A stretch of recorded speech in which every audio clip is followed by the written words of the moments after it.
Good evening, ladies and gentlemen. My name is Peter Igaga, and we are here tonight, back again at the home of sweetness.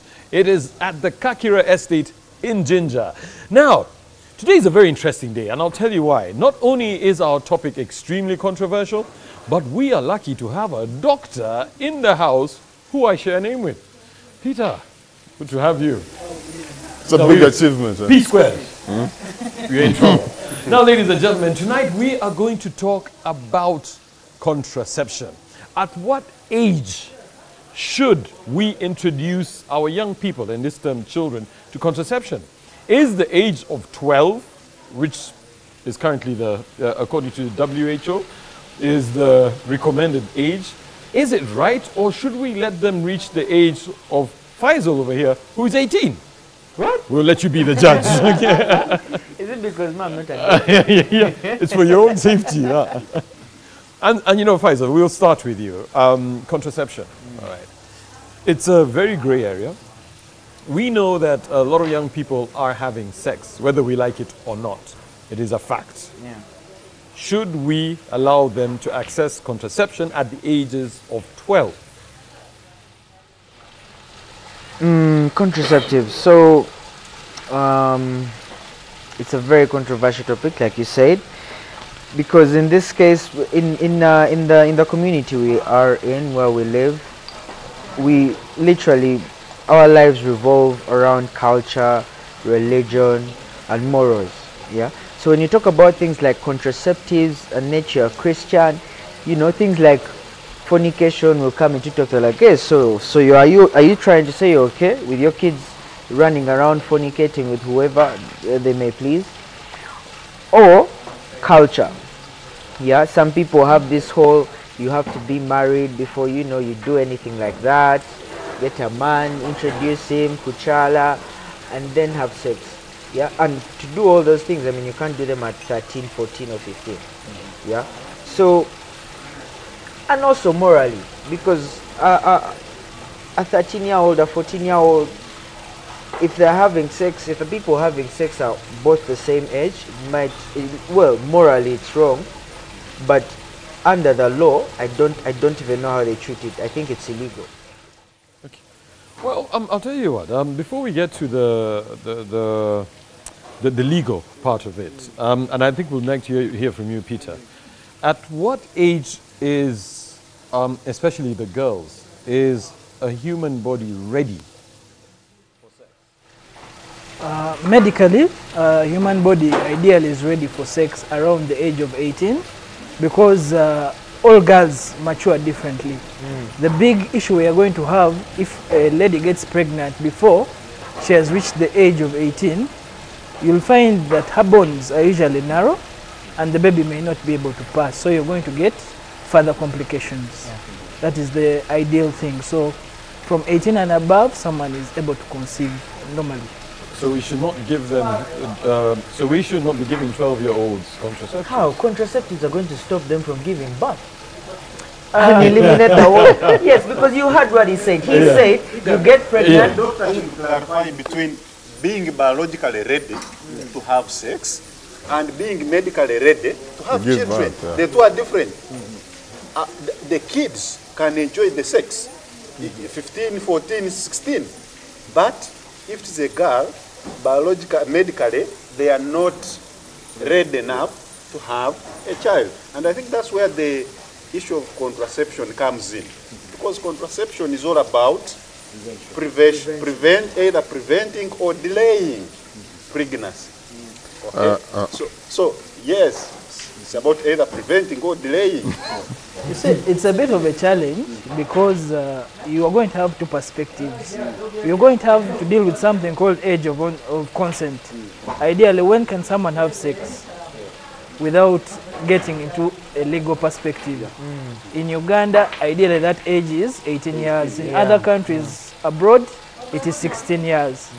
So how do you start giving contraceptives to children who have not reached the age of onset? Okay, let me rebuttal that.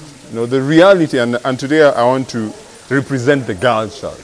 The reality is that Yeah, they have to represent the girl child. The reality is that girls are having sex, whether we want to agree with it or not. They're having sex at a very young age. And for the longest time, policymakers keep saying that, you know what? Abstain, abstain, do it. And it's not working. Kids are having sex, whether you like it or not. What we need to hear from this forum or this platform is that provide safer places for these kids to have contraceptives. They're having sex. As young as 12, as young as 11, they're having sex. You know, for the longest time, sex is determined by a man. They're the ones who determine whether to use condoms and whatnot. Not true. Yeah, it is the truth. Let's be honest. If you bring a condom to the picture, to sex, if you decide today that I'm not having this sex without a condom, you'll not have sex without a condom. But if a woman can determine whether to have sex with a condom or not, can I tell you about that where I say you are wrong? Do you know, and I'll take it from a man's perspective, if a woman tells a man, I am sorry, we're not going to have sex until you get a condom, that guy will run out in the middle of the night, go looking for it. If a man tells a woman, I am sorry, we are not going to have sex until you get me a condom. But how many, you know, you're basing your argument from a very small percentage. Most of the time, sex is determined by a man. How are you going to have it? Yeah, you see, what are you going to use? This man, Yaru, what we are not explaining is that I think mostly in the Ugandan society, the man is too impatient to wait for the woman to say yes.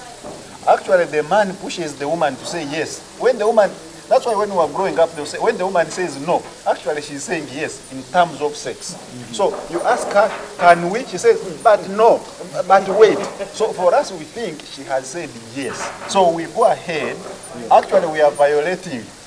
I don't want to call it the rights. We are violating their bodies because they haven't said yes.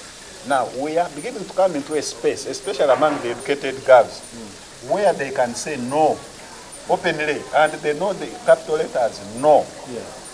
However, when we come to this issue of using contraception, giving it to teenagers and young people, to add on what Dr. Peter said, I want to argue what we call liberals. You know, and he will agree with me, the biggest percentage of the Ugandan health sector budget is donor funded. Yes. And when it's donor funded, we are implementing donor programs. Yes. So if in the US or in Europe, where we get this money from, they are giving contraceptives, they will also come and tell us to give them. Yes. So this is an argument which is going around. So because of this, then our good doctors become confused, because the laws of Uganda say, yes, the laws of Uganda say give at 18. But the programs somehow silently are saying, well, if a girl comes, give them. Now, I want to, just a minute, I want to add to what Jalo said. I happen to work partly in the health sector, and doctor will also agree with me. When you go to the maternity ward, girls, most girls who have come to give birth, register at the age of 18, 19. Actually, most of those are underage.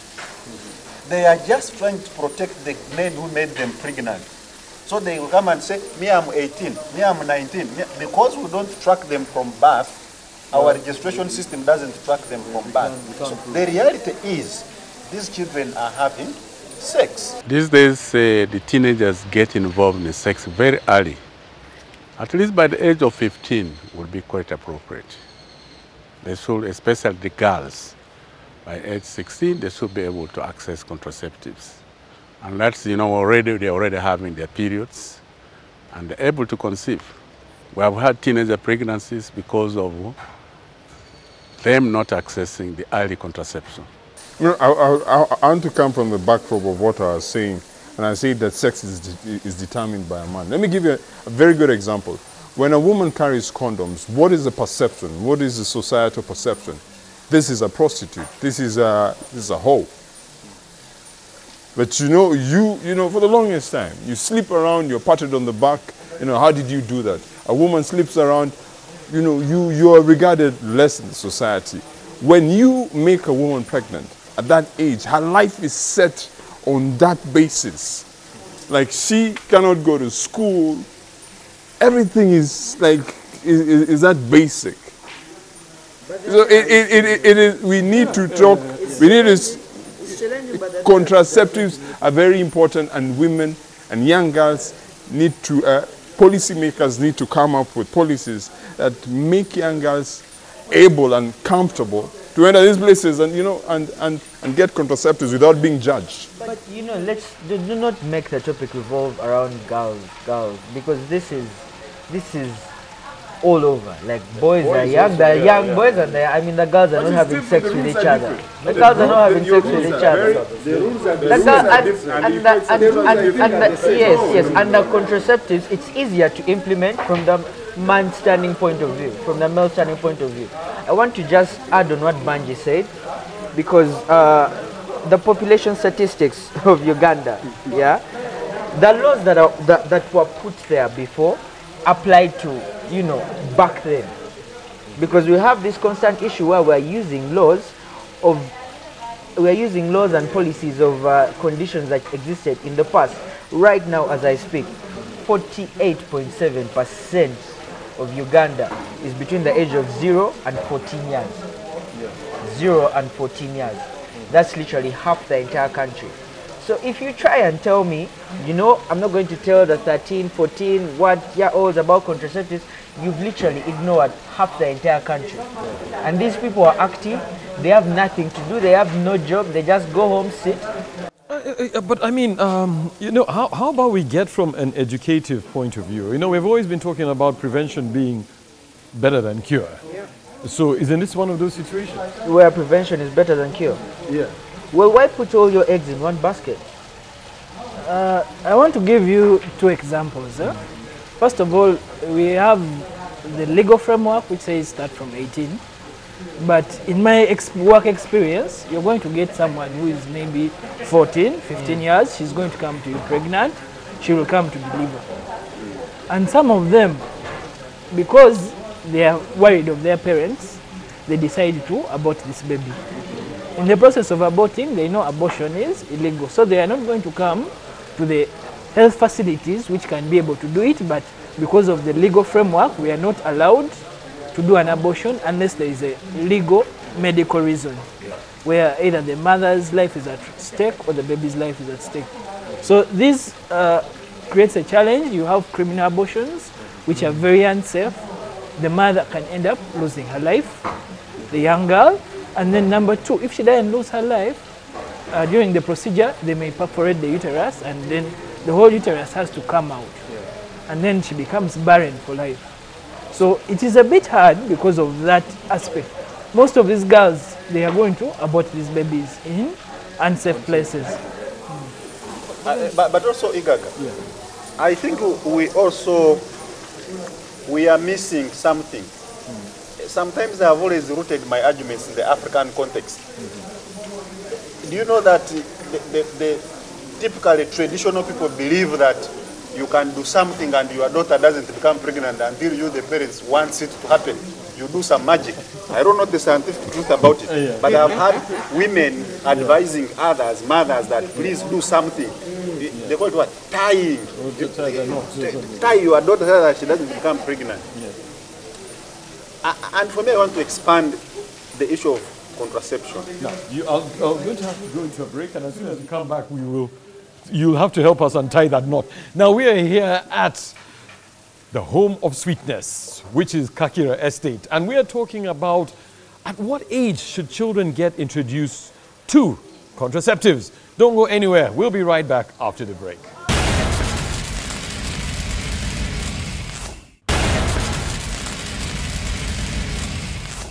Welcome back from the break. In case you've just joined us, we are here at the Kakira Estate talking about the age at which young people should be introduced to contraceptives. Should we act like they are not having sex, just as Faisal has said, or should we give them a platform to protect themselves? Now, Banji, you were talking about tying knots. Okay. Yes. You know, when we talk about contraception use among teenagers, they are really, it's really a tricky thing, because according to the health policy, and for them they are talking about people from 18, 19, 20. But the practicing doctors, as Peter has just said, you will get people who are 14, 15, 16, and they also need these services. So what do we do? Probably then we should, as a country, we should try and devise our own means, legitimate means. What if we promoted abstinence as a contraceptive method? It does not work. It doesn't work. Let me develop my argument. Abstinence doesn't work. Yes, it may not work in 10 out of 10, but it might work in 2 out of 10. And you see, something you gain is better than something you lose. Let me say something. Let me just rebuttal that, because before I lose my chain of thought. You see, I was my indigenous knowledge, I don't want to lose my chain of thought. The reason why we're having all these problems is because there's a generational gap of policymakers and the teenagers. But we actually are facing a problem. We've got an exploding population. Listen, one thing that we're not exploiting is that times have changed. Times have changed. We have social media right now. Your young guy there is introduced to sex at a very young age. We have said since time immemorial, we have preached abstinence. It is not working. Why can we put the control of sex in the hands of that young girl? Because she's the one who's being affected. Let her decide if I want to get this kid.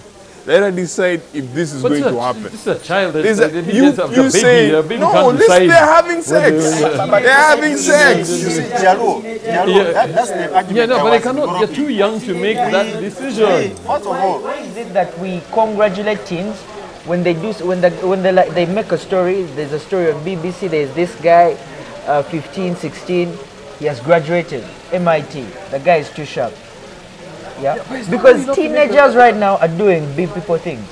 Teenagers right now, teenagers in China are coding stuff 30-year-olds are just learning to do in Uganda. So that's what I'm saying. We might sit here and say, teenagers, they're young, they can't think, but there are teenagers out there who are exceptional. So are you saying we should let them go for it? Let's give them the contraception. All I'm saying is, it's something you cannot hide from them. Yeah, it's what we talk about. I'm a 90s kid. This is what we used to talk about then in school. P7, S1, S2. You're talking about this movie, that's Halle Berry, and this and this happened.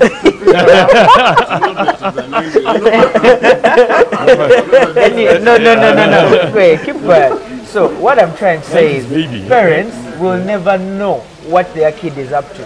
Parents of this generation, because there's a huge generational gap. They will, Peter, even you, I'm sure sometimes your daughter does something and you're like, wow, I didn't know she could do that.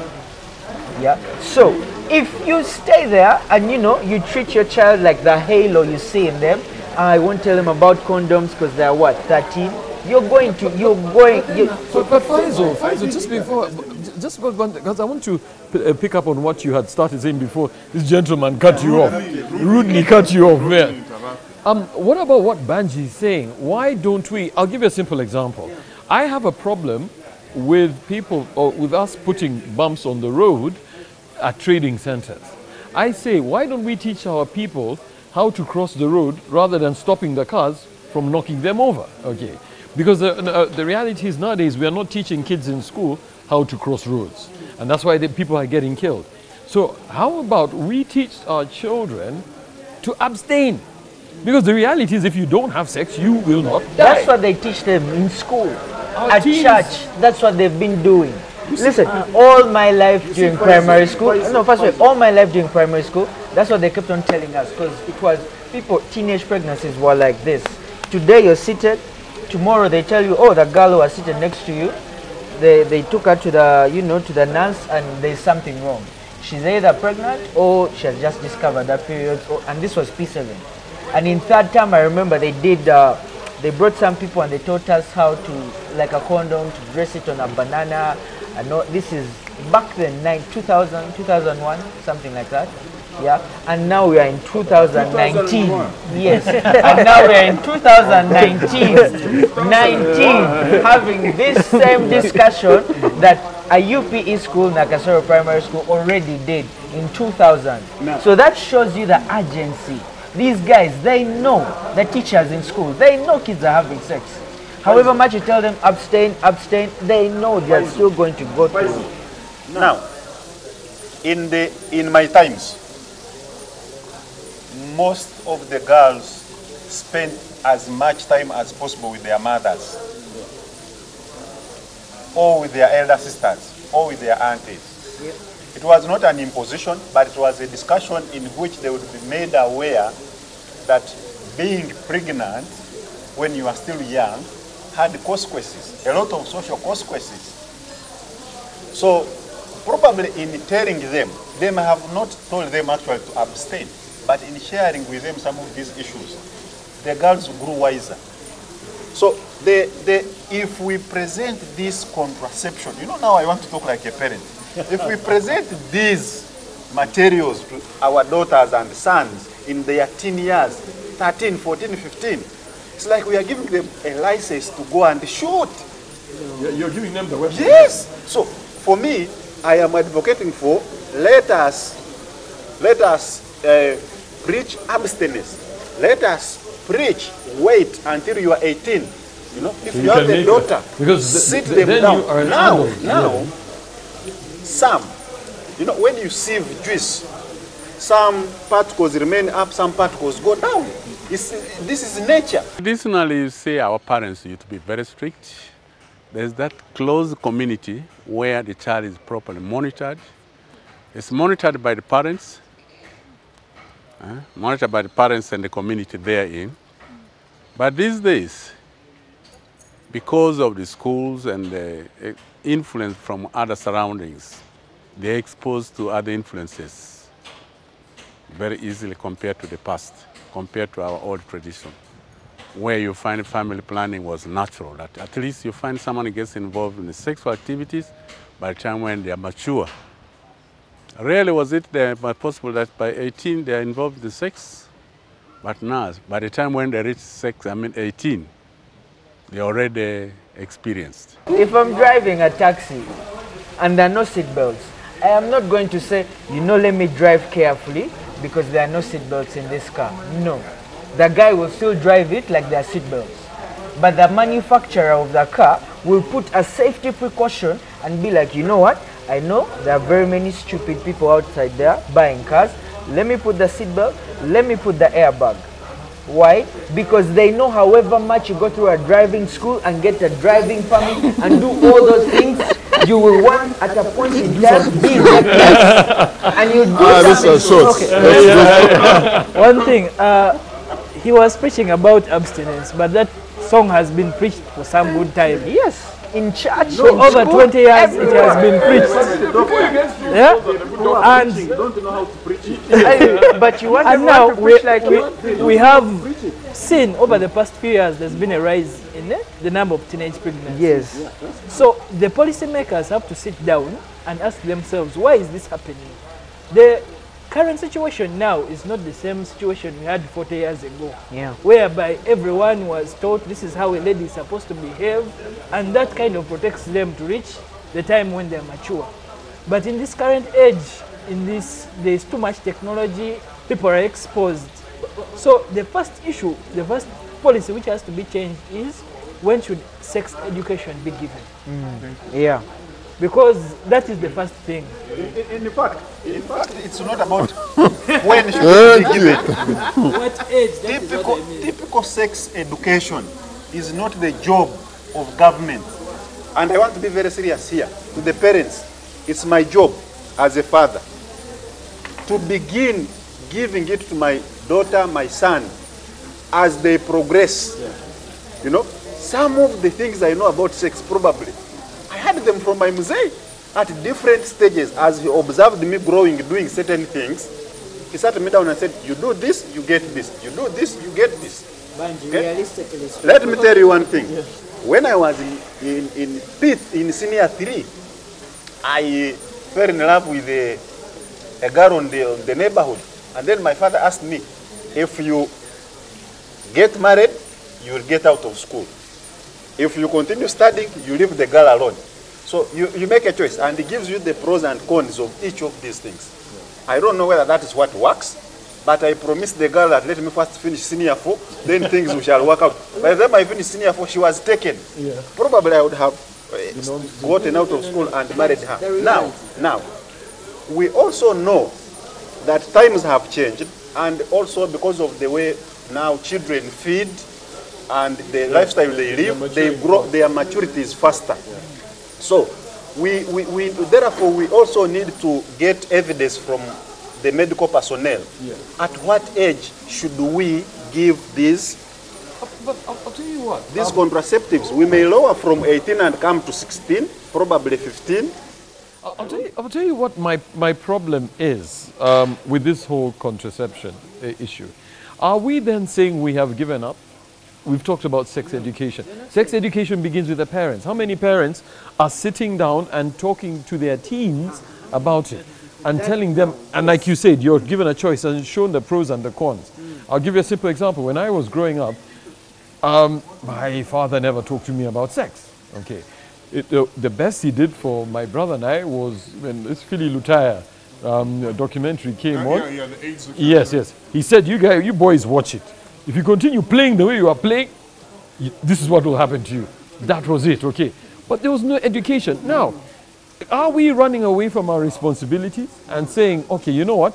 Give them the contraceptives. We've done our part. No, we are not. No, we are not running away from the contraceptive. No, the reality is, things have changed. Like me, I see my dad twice a year. When is he going to sit me down to talk about sex? All through. No. Even when I actually saw him less when I was younger. Yeah. And when was he ever going to get that time to come sit and be like, oh, by the way, Pfizer, sex is like this and nothing. The best advice I ever had was from my mom, who sat me, and I don't even stay with my mom, but she just phone call. You know, there's this thing called sex, and now you're in S2. They told me you have a relationship. No. There's this and this and this. So parents are not that attached to children anymore. Some of these parents work abroad. You're not seeing your child. Now, we do need to get into a break. We are here at Kakira Estate, the home of sweetness, talking about contraceptives and teens. Are you the kind of parent who's not talking to your teen and telling them about contraceptives? We'll be right back after the break.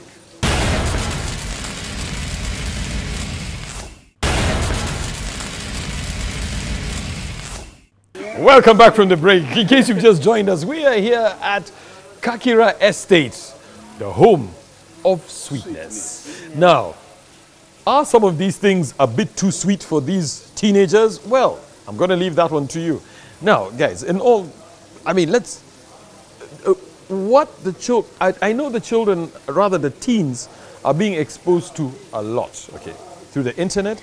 I do not agree with you, Peter, that parents are too busy to explain to their kids. I mean, come on. On the average, what is the time do people leave bars? Guys are leaving bars 3, 4 in the morning, okay?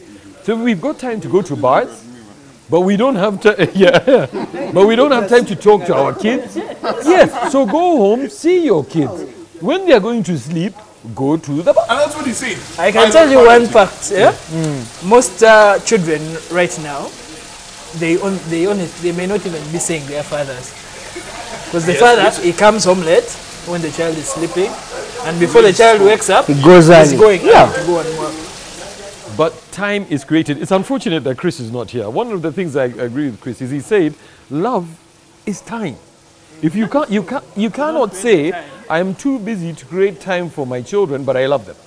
So it's okay, let me give them contraceptives and let them sort themselves out. No, we're not saying give them contraceptives, Peter. We are saying, our challenge is, we are saying avail sex education. All information. Give them all the options. The ideal situation is inform the teens about sex, and the outcomes of sex, what can happen. Then give them contraceptives. Offer them the information. Everything. Tell them everything.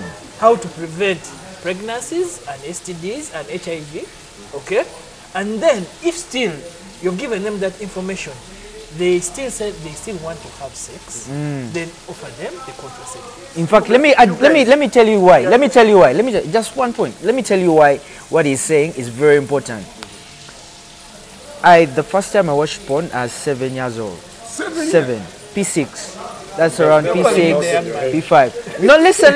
And it's not like I bought the tape or anything. I just walking around from school that day. I was bored. I saw a Chivanda. Everyone was, on the window. And I'm like, you know what? Let me just go see what's up. So I also go, I peep. I'm like, what time is it? Friday, 5 p.m. So every Friday, 5 p.m. You were there. I would know where to go. Now, see the danger you're bringing.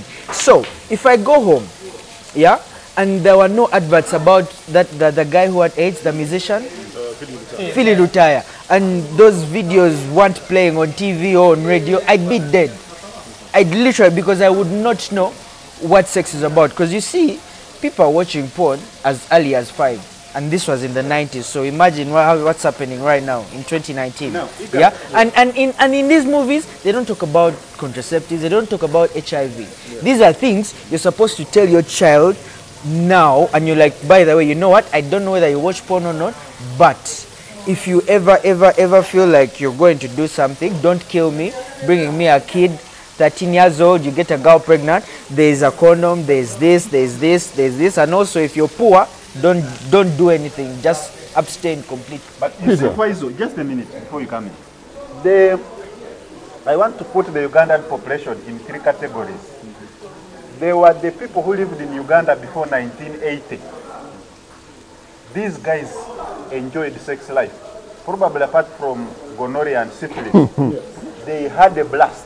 These were treatable diseases. There is a generation of us, me and you, Igaga, I think around that generation. 1980 to around early 2000, HIV was at its peak. If you ask most of the people in that generation, they know the price of a condom. Because their peers, their fathers told them the only way you will enjoy sex is by using a condom. The age of the Faisals, because there is a treatment for HIV, there is ACT, they know. In fact, the girls in their generation fear pregnancy more than AIDS. Okay, so these are different generations. Now, the second other fundamental aspect is about the way children are growing up. Okay, the spaces in which they are growing up. Urban areas, parents in urban areas have much less control over their children than parents in rural areas. So and I think the doctor will agree that most of these teenage pregnancies, in rural areas they are there, but they are more pronounced in urban areas. That's what rural areas are worse. No. Okay, from my experience, it's worse in rural areas. Yeah, it's worse in rural areas. There are some rural areas, which we call rural areas, but actually they are kind of urban because of the population, urban-rural. Yeah. And there is a lot of interface between rural and urban settings because the town is across each other and there are so many opportunities in these towns. So it becomes a very big challenge. So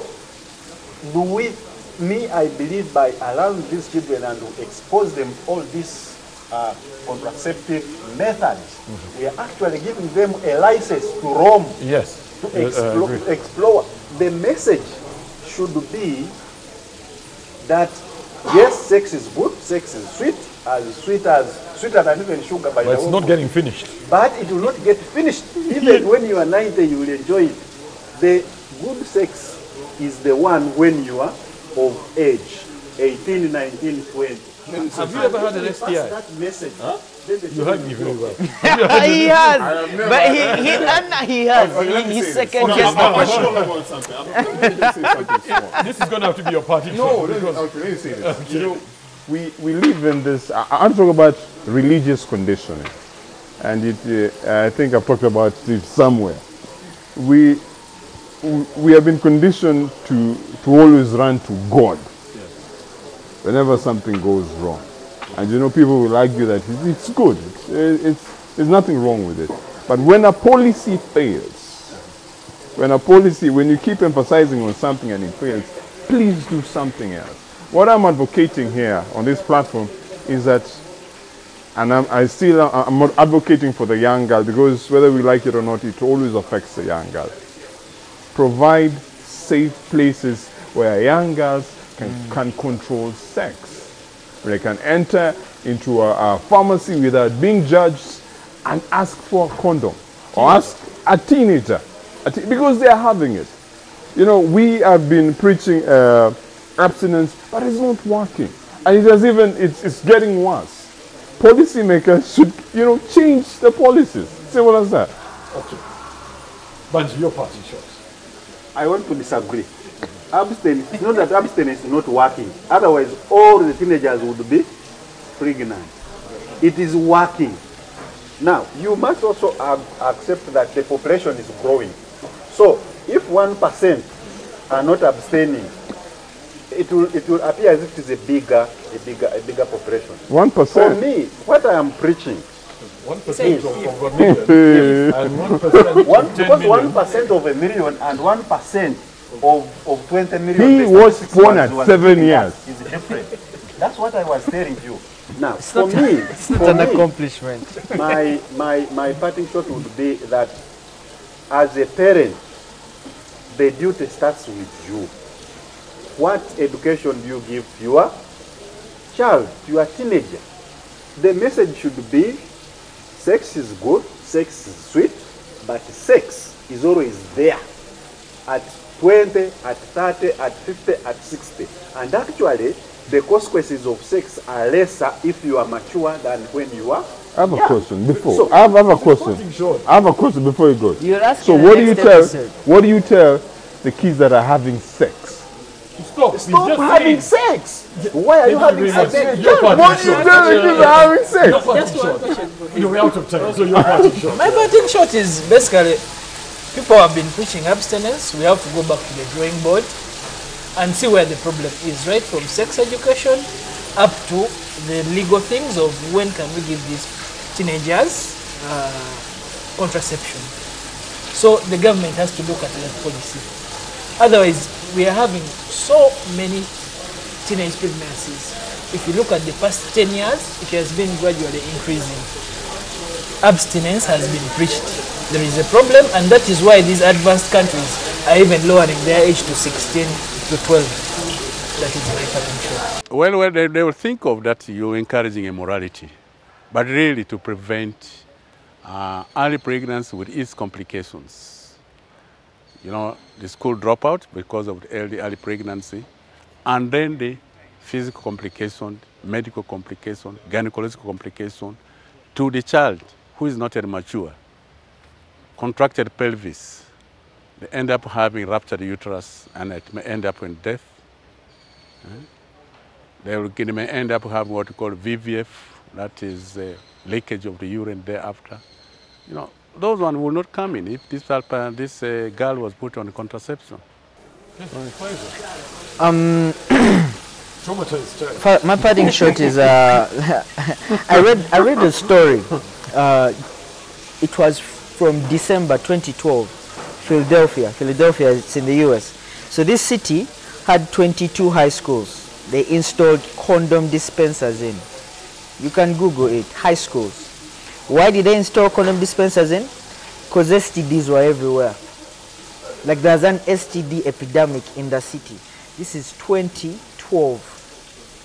And which cities are curbing population? America. How are they curbing it? This is what they are doing by literally coming to the children, and they're like, you know what?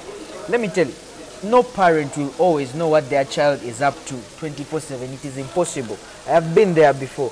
There's just that other life that you have that no one in the house will know about.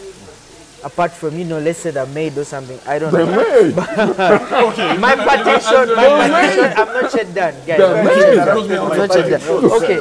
But what I'm trying to say is, I'm not saying hand out the condoms like they did in Philadelphia, but avail this information, because if you do not avail this information, kids are going to die. I was 7. I watched porn. If I did have this information, I'd literally be a dad by now. Because you see, one is not going to teach you that after that the babe gets pregnant and she drops out of school, you drop out, they chase you away from home. They don't. It's parents to tell you, But parents, it's not enough, because kids at that age do not listen to their parents. They don't. They would rather see it in a movie and they're like, oh, yeah, they're right. And they remember it. All right, great stuff. Now, you've heard it from the men about whether we should give our teens contraception or not.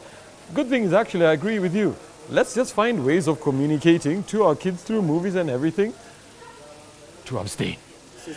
With that, yes, we're not giving them contraception. With that, we do have to close the show. We are here at the famous Kakira Estate in Ginger, enjoying a pretty hot night about contraception. Have a good night. God bless. And don't forget, this is your show. We want to hear from you. Let's keep this discussion going on social media. Have a good night.